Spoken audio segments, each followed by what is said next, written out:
Connaître le vocabulaire Forex avec Kiplar.com. Bonjour et bienvenue sur cette vidéo. Nous allons aujourd'hui voir avec vous les principaux termes utilisés dans le Forex. Le vocabulaire de base que tout trader se doit de connaître. Voici les termes que vous retrouverez le plus souvent et leur définition. Les paires de devises. Sur le Forex, on ne parle que de paires de devises, d'une monnaie exprimée par rapport à une autre. Par exemple, l'euro-dollar. Lorsqu'on lit une paire de devises, si l'on dit que l'euro-dollar est à 1,1865, cela veut dire que pour 1 euro, on peut acheter 1,1865 $.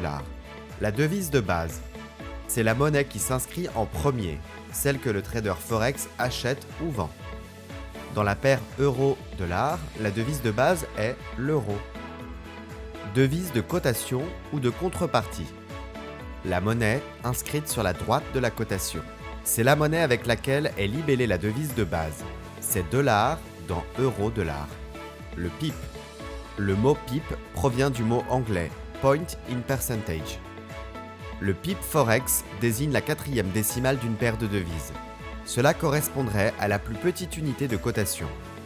Lorsque la paire euro-dollar passe de 1,1900 à 1,1901, elle augmente de 1 PIP. Le lot. Le lot est une unité de mesure de la taille d'une transaction de trading. Sur le Forex, un lot correspond à 100 000 unités de la devise de base. Euro, dollar, livre. Il existe des mini-lots, 0,1 lot, et des micro-lots, 0,01 lot. Prix d'achat, ou ask en anglais. C'est le prix auquel un trader peut acheter une paire de devises. Prix bid. C'est le prix auquel un investisseur peut vendre une paire Forex. Le cours de vente est toujours légèrement inférieur au cours du marché et le cours d'achat est toujours légèrement supérieur. Nous espérons que cette vidéo vous a été utile.